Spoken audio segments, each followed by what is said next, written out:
예, 반갑습니다. 이번 시간에는 바람에 관해서 설명을 드리겠습니다.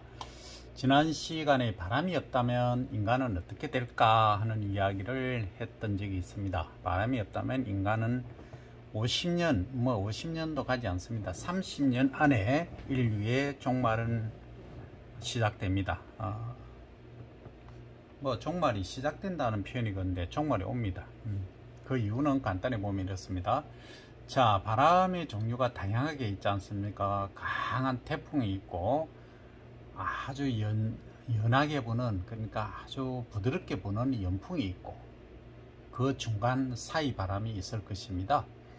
그 외에도 다양하게 있겠죠. 자, 그러면 우리가 그 분류를 하기 전에 일단 부드럽게 부는 연풍에 관해서 설명을 드리면, 바람이 초속 한 2-3m, 1에서 3m 정도로 아주 부드럽게 분다라고 하면, 자, 장점은 습기를 배제합니다. 작물이 자라고 있으면 작물을 한번 그려 보겠습니다. 그려 본다는 게 아니고 있는 걸 따오겠습니다. 작물이요, 제일 좋은 게 뭐가 있을까요? 요것을 작물이라 합니다. 요건 이제 뿌리라고 가정하고, 요거는 줄기, 가지, 그리고 요거는 지상으로 나는 가지라, 이렇게 가정을 합니다. 자, 그러면 만약에 바람이 분다 하면은 이게 가지하고 위에 지상부 이 줄기들이 흔들리게 되겠죠. 그럼 잎도 흔들립니다. 살살 조금씩 흔들리죠. 그러니까 이쪽에, 여기서 이제 먼저 식물체에서 광합성을 하면 요 주변의 CO2 농도는 낮아진다고 말씀드렸죠. 근데 이제 바깥쪽에는 400ppm 정도 되니까 이쪽이 이렇게 바람에 따라서 이렇게 오니까 여기에 광합성이 더 이제 활성화되는 겁니다. 그래서 CO2 농도는 여기 군락의 내부에서 바깥으로 갈수록 높아지고 군락 내부로 올수록 낮아집니다. 이게 이제 핵심이었죠. 앞에서 조금 설명이 애매하게 된 그 설명이 아니고 그 자료가 있었는데, 이렇게 이해를 꼭 하시기 바라고. 자, 그러면 바람이 아주 강하게 분다라고 가정하면 이게 막 흔들립니다. 흔들리니까 기공 전체를 닫아버리죠. 그러니까 광합성이 이루어지지 않는다 하는 겁니다. 그죠? 그러니까 문제가 되죠. 그러니까 광합성이 너무 바람이 싹 세게 부니까 광합성 안 하면 심각한 또 문제가 되고, 또 바람이 전혀 안 분다 라고 하면 여기 이 자체의 CO2 농도가 처음에는 광합성을 해서 원래 400ppm이던 것이 한 200ppm까지 낮아졌는데 더 공급이 안 되니까 광보상점 C3 작물 보셨잖아요. 그렇듯이 광합성이 안 되는 거죠. 그리고 이 주변에는 또 수분 이동이 안 됩니다. 그래서 여기서 1A나 1B에 의해서 나오는 수분들이 이렇게 바깥으로 빠져 줘야 되는데 빠지지 않으니까 여기에 병원균이 번성을 하게 된다는 거죠. 그래서 우리가 수량을 얻을 수 없는 결과를 가져올 수 있다. 또한 상추, 시금치 이런 엽채류, 그리고 토마토, 가지, 오이, 고추 이런 애들, 열매채소라고 하죠. 이런 애들도, 과일채소 이런 애들도 문제가 된다는 거죠. 그래서 전반적으로 우리가 나중에 식량으로 할 수 있는 것들이 문제가 심각히 된다. 벼는 뭐 더할 나위 없이, 그렇죠? 물에서 재배하기 때문에 그러합니다. 자, 그러면 자, 장단점을 봅니다. 우리가 연한 바람, 아주 초속 1에서 3m 정도로 보슬보슬 부는 살살 부는 이 바람은 습기를 배제하고 정산을 조장한다. 정산, 그러니까 광합성을 많이 하게 한다 이거죠. 그래서 양분 흡수가 증대돼서 작물이 잘 자란다 이거죠. 그 다음에 잎이 동료 약간 흔들린다 그죠. 그러고 일사가 조장된다. 햇빛을 잘 받게 되죠. 위에서 이렇게 흔들흔들 해주니까 빛이 이렇게 아래쪽으로도 내려갈 수 있다 그죠. 그래서 광합성이 증대된다.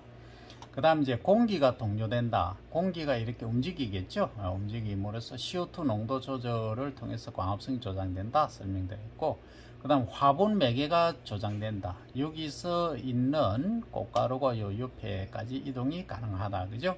그래서 풍매화, 소위 바람에 의해서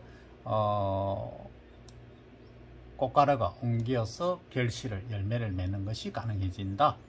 그 다음에 한여름에는 기온과 지온, 기온은 공기 중의 온도, 지온은 땅의 온도죠. 이것을 낮춰준다. 그 다음에 봄, 가을에 서리가 오는 것을 막아준다. 서리가 한번 와버리면 모든 작물들이 다 얼어버리죠. 자, 이것을 막아준다. 그 다음에 수확물의 이제 건조를 촉진한다. 그래서 우리가 인위적으로 하지 않아도 우리가 풍건, 바람임 속에서 말릴 수 있다. 이 얘기죠. 단점이 있습니다. 이게 이제 연풍, 연한 바람이긴 하지만 잡초씨가 이제 바깥으로 다른 쪽으로 옮겨가는 게 있고, 병원균도 전파가 되고, 건조시는 건조 상태가 또 조장된다. 수분이 부족할 때는 너무 건조해지기 쉽다. 그 다음에 저온 바람에 의해서 냉해를 유발할 수도 있다 하는 거죠. 바람이 좀 찬바람이 있을 경우에는 이쪽 식물 쪽으로 올 경우는 냉해를 또 유발할 수 있는 단점도 있습니다. 그죠? 자, 그러면 이 바람이 이제 장단점이 있었는데, 연풍은 뭐 좋은 게 많았죠. 그런데 이제 한번 보겠습니다. 바람이 이제 직접적인 기계적 장애라는 것은 아주 센 바람을 말하겠죠. 통상적으로 절손, 이제 마디 쪽이 끊기는 거, 이거는 끊어질 절자입니다. 그래서 끊어져서 손상이 있는 거. 열상은 열이 나서 상처를 받는 거죠. 그 다음 낙과는 떨어지는 것을 말하죠. 도복은 넘어지는 것을 말하죠. 탈립은 이삭, 알맹이가 떨어지는 것을 말하죠. 이런 것들이 초래된다.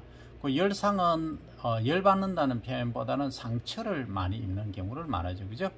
그 다음에 이제 2차적 병해로서 이렇게 되면 이제 부패, 썩는다는 얘기가 되겠습니다. 자, 그럼 벼에 있어서 풍해라는 것은, 바람의 해는 주로 8월 말에서 9월 중순에 우리나라에서 태풍이 많이 오죠. 이때는 이삭이 펴는 시기입니다.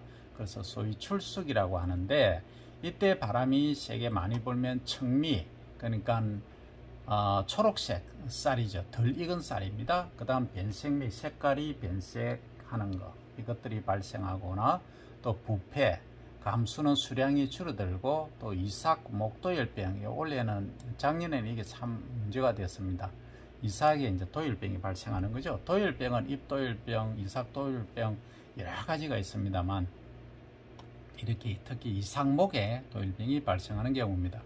그 다음에 직접적인 생리적 장애를 보면, 우선 이제 바람에 의해서 호흡량이 증가하게 되고, 그 다음에 광합성이 줄어들고, 작물체가 건조해지고, 작물 체온이 이제 낮아지고, 그 다음에 연풍의 피해, 바다 주변에는 염분 농도가 높은 바람이 또 와서 염분이 높은 피해, 그래서 염해를 받을 수가 있다. 엄밀히 말하면 염분 농도가 높은 바람의 피해, 이렇게 해서 연풍이라고 합니다. 그죠? 일반적으로 우리가 염해라고 하면 토양 속에서 이제 염분 농도가 높아서 뿌리가 처음에 데미지를 입고 나중에 지상부가 고사해 가는 것을 말합니다. 자, 그럼 지구가 지금 우리가 생각해 볼 때 적당하게 온도가 유지되고 있다라고 생각할 수도 있지만, 과거에 비하면 지금 상당히 더워지고 있다. 그래서 해수면이 상당히 지금 높아지고 있죠. 그러면 산업혁명 이전인 1800년 초에는, 그때는 이 CO2 농도가 300ppm이었습니다. 그러던 것이 지금은 400ppm으로 100ppm 증가한 거죠. 그 25% 이상 증가한 거죠. 그러다 보니까 지금은 여기 대기권인데, 대기권 바깥에 CO2가 이렇게 쫙 깔려 있습니다. 그러니까 햇빛에 의해서 온 열기가 이 바깥으로 못 빠져나가는 거죠. 소위 복사율이 못 빠져나가다 보니까 갇혀버립니다.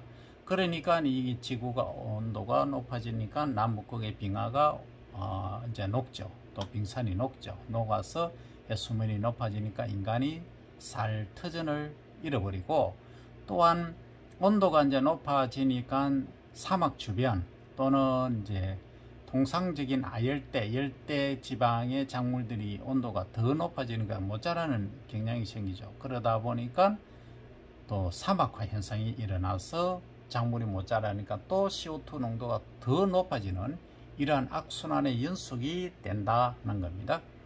자, 그 다음, 그러면 우리가 온실가스라고 이야기를 하는데 실제 온실가스는 CO2 하나만 있느냐? 아니더라는 얘기입니다. 자세히 보면 이제 원예작물에서는 CO2 농도가 이제 이렇게 이야기를 합니다. 이산화탄소 농도는 351 ppm 정도다. 그리고 연 증가량이 0.4%, 0.4%라고 하는 것은 이것은 400 ppm을 말이죠, 그죠? 그 다음에 이제 수명을 보면은 안정된 분자로서 2 내지 4년 정도, 그리고 온실 효과의 공헌도는 57%로 가장 높다는 거죠. 그 다음에 요 발생 원인을 보면 석탄이나 석유, 천연가스, 산림 벌채 등을 통해서 이 CO2가 문제가 된다 하는 겁니다. 그죠? 그래서 이 부분은 붉은색으로 1번이니까 나쁜 놈이니까. 근데 작물이 광합성하는 데는 꼭 필요한데 더 많이 높아지면 이런 문제가 발생한다는 이야기가 되겠습니다. 그래서 우리가 화석연료를 이렇게 쓰다 보면 문제가 되더라. 산림 벌채도 문제가 된다. 그죠? 그 다음에 염화불화탄소 CFCS라고 합니다. 이것은 농도는 한번 보세요. ppm 농도는 0. 하고 동그라미 3개의 둘둘로 ppm입니다. 거의 뭐 우리 눈이란다 느끼지는 못하는 거죠. 그죠? 하지만 연 증가량이 5%씩 증가하고 있다. 그래서 수명은 75에서 111년을 가더라. 그러면 온실효과 공헌도는 얘는 25%더라. 어디서 많이 발생하느냐면 거품 크림이라든지 에어로졸, 냉장고용 냉매, 요게 상당히 문제가 됩니다. 멋낸다고 머리에 스프레이 쫙 뿌리고 이래 하지 않습니까? 그런 경우, 또 냉장고 냉매도 이렇게 문제가 된다 하는 점 꼭 기억을 하시기 바랍니다. 그 다음에 메탄이 있습니다. 이 메탄은 사실 이 청색으로 할게요. 하는 이유가 있습니다. 이것은 주로 이제 CO2하고 물하고 결합돼서 이렇게 이제 메탄 생성균에 의해서 이렇게 CH4가 발생하는데, 농도는 ppm 농도로 보면 1.67 ppm, 연 증가량이 1% 증가하고 수명이 11년이고 온실효과 공헌도가 12% 정도 됩니다. 그런데 이게 어디서 오느냐 하면 습지라든지 변온, 축산, 화석연료에서 주로 옵니다. 그러다 보니까 벼를 재배하는데 왜 문제가 되느냐? 배에 물을 담기 때문에 그렇습니다. 그래서 최근에는 중간낙수라는 것을 통해서 더 이상 논에 물을 오래도록 가두지 마라.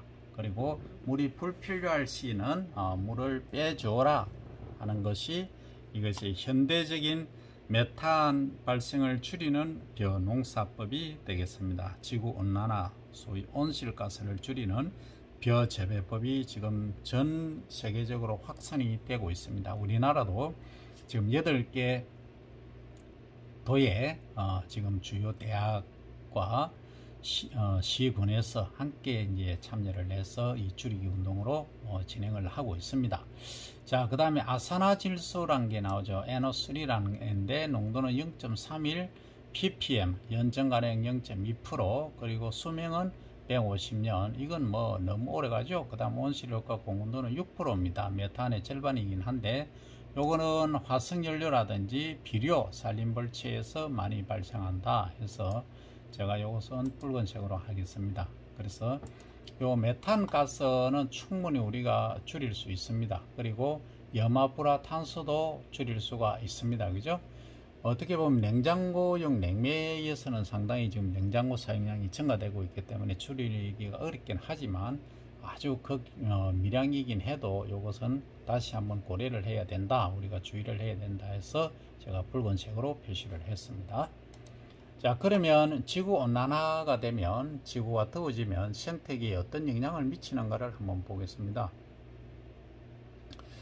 자, 먼저 이제 우리가 이게 이제 고양이지 않습니까? 고양이고 이거는 고래를 상징한 겁니다. 자, 이거는 하나의 그림인데, 이런 식으로 상어라든지 물고기가 좀 너무 잔인하죠? 이런 현상이 나타난다. 그래서 생태계가 혼란이 오고, 동식물이 멸종이 됩니다. 그 다음에 이제 이게 과다 확산되는 문제가 발생하고, 그 다음에 이제 강우의 지리적 분포 변화가 생깁니다. 어떤 쪽에는 비가 엄청나게 많이 오고 어떤 쪽에는 또 거의 안 오고 하는 그런 문제가 발생을 하게 되고, 그 다음에 동물의 이제 먹이가 부족하고 또 면역력이 약화되는 이런 문제를 발생할 수가 있습니다.